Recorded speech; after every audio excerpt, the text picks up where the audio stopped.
¿Qué tal? ¿Cómo están? Muy buenas noches. El mundo conoció el horror de las prisiones en Siberia y otros lugares de la Unión Soviética durante el estalinismo, en buena medida por el escritor disidente Alexander Solzhenitsyn y su monumental archipiélago Gulag, las siglas en ruso de la Dirección General de Campos de Trabajo en la Unión Soviética.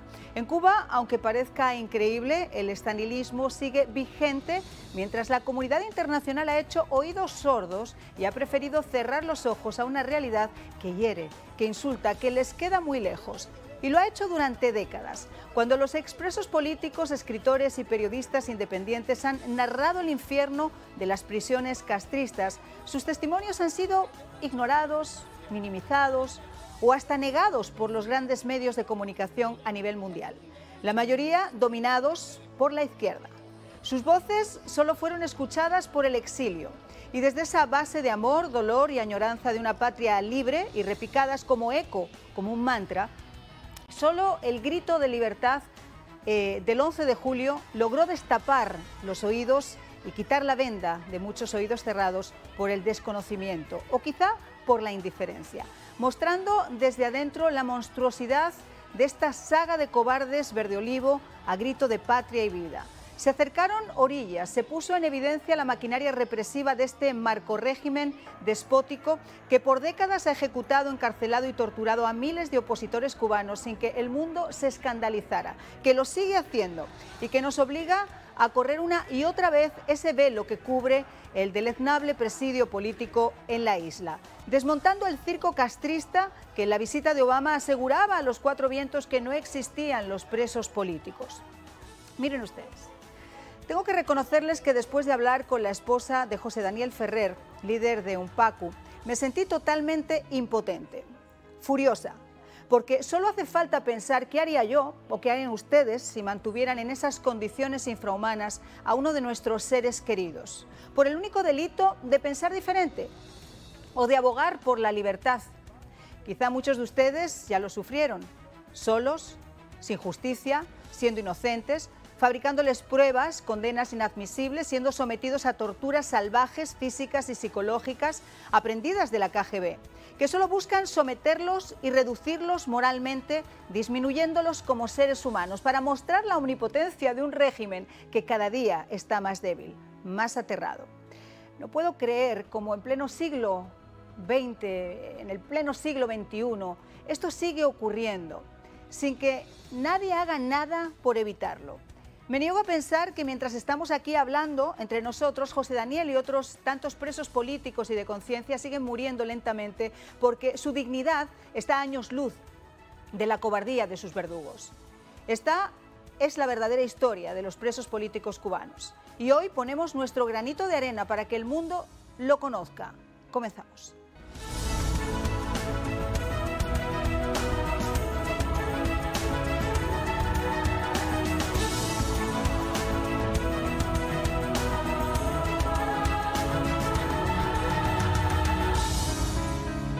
Bueno, pues yo les decía que aquí podemos hablar de Cuba hasta la saciedad, pero hay un momento en el que de verdad me conmoví y me sentí totalmente impotente y quería compartirlo con todos ustedes, y fue cuando hablé con Nelva Ismarais Ortega, que tenía en brazos a su hija y me estaba contando lo que le está ocurriendo a su esposo desde el pasado 11 de julio que fue detenido. Nelva, muchas gracias por estar con nosotros, por hacer ese esfuerzo monumental en buscar una señal para poder conectarte con nosotros desde Cuba. Muchísimas gracias por la invitación, ante todo. Gracias por estar siempre haciéndose eco de lo que está pasando aquí en Cuba, no solamente con mi esposo, sino con todos los presos políticos antes, durante y después del 11 de julio. Seríamos unos cobardes y unos hipócritas si no tratáramos de darte ese espacio que tú mereces para que nos cuentes en primera persona cómo está José Daniel. Mi esposo para nada estaba bien, su salud estaba bastante deteriorada. Disculpen. Está bastante afectada, deteriorada. Se mantiene con los fuertes dolores de cabeza, los zumbidos en los oídos, que dice que siente que todo el tiempo es como si fuesen sonidos de grillos. Imagínense ya 4 meses sintiendo ese mismo sonido fuerte, lo hemos escuchado en los audios, y si uno repite hasta 6, 7 veces alguno de esos audios que nunca llegan a los 5 minutos y los repite varias veces, ese sonido a grillos te molesta. Imagínese 4 meses aproximadamente con ese sonido tan fuerte. Hace ya 3 meses aproximadamente está sangrando por la boca. También dice referir escalofríos que llegan a temblores y de cierta manera llegan incluso a una parálisis momentánea de las manos. Que hay momentos que no puede ni coger un vaso de agua porque se le cae. A ello perdiendo la vista porque está en una celda tapiada. Son paredes lisas con una lámpara, ahora una pequeña ventana después de 4 días que estuvo en huelga de hambre, los primeros 4 días que estuvo en huelga de hambre, 2 de ellos en huelga de sed, porque le habían suspendido el teléfono simplemente por el hecho de que nosotros hicimos rápidamente, grabamos lo que estaba su denuncia, la segunda llamada, y la hicimos pública, y le quisieron suspender el teléfono. Por eso hizo esa huelga y por ello le hicieron esa pequeña ventanita que pudieron haberle pasado a otra celda, y sin embargo lo que nos demuestran de que esa celda está preparada para él, que esos fuertes dolores de cabeza deben ser los mismos ataques sónicos a los que él se refiere. Preparada porque hay 2 celdas que están al lado y sin embargo no quisieron pasarle a ella. 2 celdas que están ventiladas y permitieron que fuese abrir una pequeña ventanita bien pequeñita. Mi esposo se mantiene, aparte de todo ello, bajo condiciones inhumanas, crueles y degradantes, bajo todo tipo de torturas psicológicas y físicas, pero a pesar de todo, de la mala alimentación, a pesar de la pésima, el mismo hecho de las pésimas condiciones en que está viviendo, y aparte de ello, de que apenas se le está dando atención médica a una persona que tiene una gastritis crónica producto a muchas huelgas de hambre que ha presentado durante todos estos años, sobre todo cuando la primavera negra, tiene una hipertensión arterial y ni siquiera le toman la tensión arterial. Solamente el alprazolam. Dígame.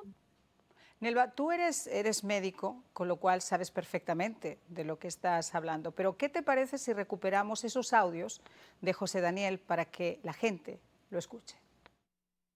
A toda la familia y a todos mis hermanos de lucha, tanto dentro de Cuba como en el exterior. A todos aprovecho para mandarle un fortísimo abrazo y mi gratitud por el apoyo que nos vienen dando. Y repetirle que estoy en una situación bien difícil que, como he dicho en otras ocasiones, se puede resumir en enterrado en vida y muriendo lentamente, pero con fuerza para seguir resistiendo mientras Dios quiera. Enterrado en vida y muriendo lentamente. Voy a presentar, si me lo permites, a Carlos Amel Oliva. Él es miembro de UNPACU. Nos acompaña aquí en el estudio. Muchísimas gracias, Carlos, por acompañarnos. Qué situación tan compleja, qué situación tan absolutamente difícil. Y sobre todo, qué ironía que nosotros estemos hablando de todo esto, que nos hagamos eco de todas estas cosas que pasan y que la isla siga todavía desde el 11 de julio sin Internet. Sí, mira, realmente podemos decir que es la primera vez donde en todos estos años en que la dictadura se siente con un peligro real de perder el poder debido a la actitud que ha asumido el pueblo desde antes del 11 de julio, porque es un proceso que desembocó, que conllevó al 11 de julio, pero es un proceso posterior de consumo de información, de varias dinámicas que han ido cambiando en la mentalidad del pueblo cubano, pero que se materializó realmente el 11 de julio. Y pues ellos vieron de qué era capaz el pueblo de Cuba, no le pudieron ocultar a nadie con cifras como hacen cuando las elecciones, que maquillan y ponen un porcentaje de participación mayor. Sencillamente ahí quedaron expuestos totalmente y tienen temor de que eso que pasó el 11 de julio se repita en reiteradas ocasiones, porque las condiciones que conllevaron al pueblo a ese 11 de julio no han desaparecido en Cuba, al contrario, cada día se agravan más. Entonces, lo que están buscando con esto es, ante todo, preservar el poder y que no se vuelva a dar esa situación con los cortes frecuentes de Internet, pero además de eso, están llevando a las prisiones a todas aquellas personas que ellos consideran les parece que puede ser una chispa para detonar nuevamente las protestas públicas. Y en ese sentido, pues, se llevaron a José Daniel, que lo pudieron haber detenido como en otras ocasiones y haberlo liberado a las 72 horas o como hacen habitualmente. Exactamente, después de varios días, pero al calcular la magnitud de todo lo que pasó, pues decidieron encarcelarlo porque, pues, no es secreto para nadie, José Daniel Ferrer es el opositor más frontal que ellos tienen dentro de Cuba por su historial de lucha y además del tiempo, que son varias décadas, está que siempre ha sido la punta de lanza en contra de la dictadura, de manera pacífica, pero siempre muy activo. Nelva, yo quise buscar este espacio para hablar contigo y que la gente pudiera escuchar, pudiéramos saber en primera persona lo que es el sufrimiento no solamente, me imagino, de José Daniel, sino también el tuyo, el de tu familia, el de tu bebé, el de tu hijita, que la tenías en los brazos el otro día cuando estábamos hablando en la radio.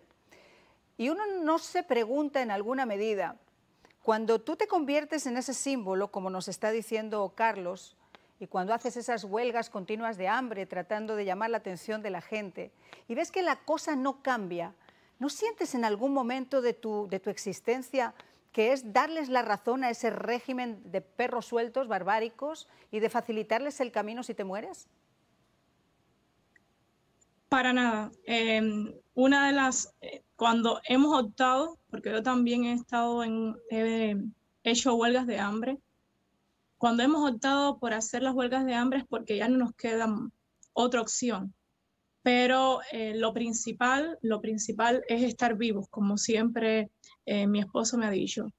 Y siempre hay cambios y siempre se puede ver, y sobre todo el hecho del apoyo internacional, el apoyo dentro de Cuba, cada vez que nosotros las realizamos, eso es de gran importancia, y a pesar de que no cambie todo como uno quisiera, pero eso engrandece, eso nos da más resistencia, más fuerza. Es algo que le ha ocurrido a mi esposo. Miren, en estos momentos, desde el día de hoy, él está en ayuno. Exacto. Va a estar del 1 al 10 y él me decía, yo no voy a estar directamente en una huelga de hambre, pero si me desaparecen, si no dan la visita el día 3 o el día 4, si no nos dan la llamada telefónica, yo voy a estar. Vamos a hablar de eso, si te parece, después de la pausa, porque es una convocatoria importante que hace además desde la cárcel y comienza en el día de hoy. Ya volvemos. A partir del día 1 hasta el 10 de diciembre, Día de los Derechos Humanos, Día Internacional de los Derechos Humanos, a que realicemos dentro y fuera de Cuba todas las acciones posibles de orden cívico, de orden no violento a favor de los derechos humanos en Cuba, en Venezuela, en Nicaragua y en toda nación bajo dictadura, en toda nación donde se violen los derechos humanos. Durante estos 10 días en que estaré ayunando por el respeto a los derechos humanos en el mundo entero. Bueno, él está en una prisión conocida como Mar Verde, en Santiago de Cuba. Se encuentra en una prisión aislada completamente del resto de la población penitenciaria, semidesnudo, como ustedes han escuchado, enfermo. Le están suministrando además medicamentos que desconoce para qué son. Él teme que puedan llegar a ser psicotrópicos porque, como ustedes saben, dentro de las fechorías de este régimen está pues tratar de mermar también psicológicamente a estos presos. Pero desde su propia cárcel él hacía ese llamamiento coincidiendo con la jornada de los derechos humanos del 1 al 10 de diciembre. Y por eso quiero volver a pasar contigo, Nelva, porque ese llamamiento que estaba haciendo es para volver a estar en ayuno, en unas condiciones deplorables en las que casi no le dan de comer, y lo que le dan de comer son alimentos, tú has comentado, que están incluso podridos. Exactamente. Prácticamente están putrefactos no solamente ha sido él, sino que dice, él me refería que hace poco un preso lo pusieron allí, lo que sacaron rápido porque no quieren que nadie hable con él, y estaba denunciando de que la comida estaba putrefacta y aparte de ello, que no había ni tratamiento para lo que es la escabiosis que había allí y había chincha, aparte de que la población cercana de allí de Malverde está con dengue. Ese señor estaba denunciando, pero también ya, como siempre lo han hecho, no solamente es a ese preso político, es a toda la población penitenciaria que le mantienen bajo esas condiciones inhumanas, pero también esa paupérrima alimentación. Él me decía de que a pesar de su salud, lo deteriorada que estaba, ese era el granito de arena que él podía poner desde la prisión y por eso hacía ese llamado. Por eso, porque no solamente son los presos los que están siendo la población cubana la que nos han violado durante estos 62 años nuestros derechos humanos. A los presos es peor y en el caso de él, ni hablar. Incluso el derecho de tener un pedazo de papel y un lápiz para solicitar la asistencia religiosa, hasta eso se lo están negando. Wow. Ellos han mantenido violando sus propias leyes constitucionales, sus propias leyes y todo el debido proceso con una persona, con un reo, y más en el caso de él, que él no ha cometido ningún delito. Bueno, él simplemente ha entregado en cuerpo y alma a la lucha por la libertad, la democracia y el bienestar del pueblo cubano. Ese es el único delito de mi esposo. Y esa es la tristeza, que al igual que José Daniel, hay otros muchos presos políticos que no tienen más causa que la de exigir una libertad que además está registrada en su propia Constitución. Ahora, la UNPACU cuenta con más de 3.000 activistas en activo en 122 células con 25 sedes en todo el país. Tenemos, Carlos, otros muchos miembros de UNPACU que también están siendo perseguidos. Hay otros muchos que están siendo encarcelados. Sí, por ejemplo, está el caso de Roilán Zárraga Ferrer, quien fue también justamente encarcelado en el año 2019 para 2020 con José Daniel, cuando le fabricaron el delito que le revocaron ahora recientemente bajo la justificación. Fue lo que encontraron para sacarlo de las calles y no decir que fue por la protesta del 11 de julio que él salió a protestar. Y esa fue una sanción que la comunidad internacional completa rechazó. Inclusive la Unión Europea votó una resolución para exigir su libertad, la ONU se pronunció y otros organismos internacionales. Sencillamente ahora retoman esa sanción para revocarle, ¿no? Y también le pasó a Roilán Zárraga Ferrer.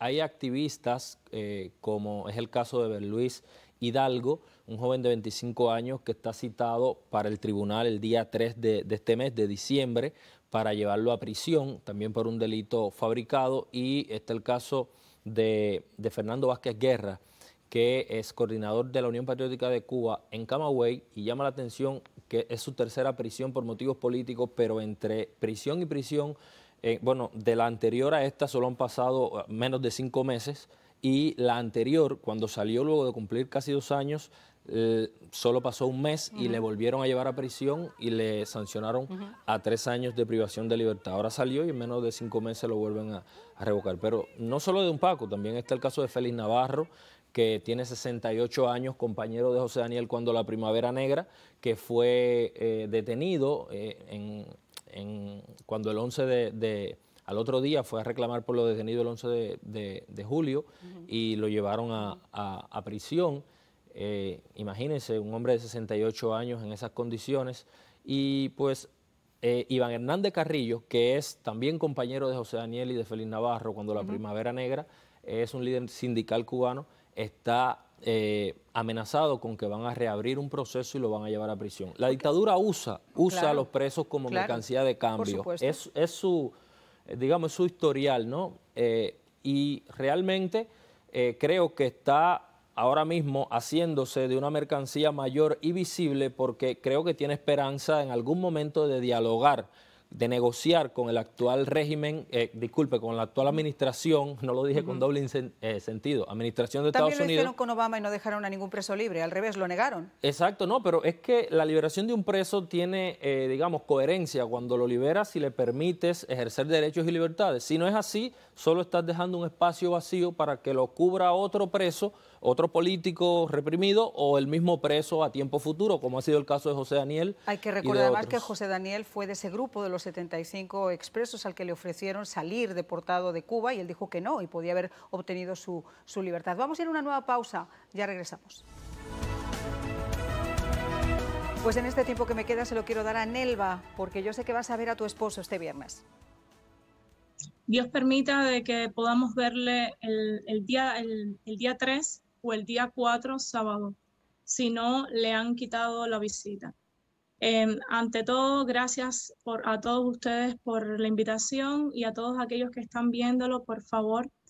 Toda aquella solidaridad es poca, no solamente por la causa de mi esposo, sino la de todos los presos políticos. Él me decía y le decía en los audios que este es el momento de unirse, este es el momento de la unión. Pueden haber, cada uno puede tener su forma de pensar, pero este es el momento de la unión. Luego de del 11 de julio, luego de este 15 de noviembre, solamente es el empujón. Bueno, pues Nelva, te quiero agradecer mucho que hayas estado con nosotros. Carlos, también te quiero agradecer a ti. Lo que es triste, yo insisto en el comienzo de mi programa, y es lo que hierve la sangre, es que tengan que seguir existiendo mártires para hacernos oídos de una causa que lleva 62 años y ante la cual nadie, absolutamente nadie, ha hecho nada real por evitarlo.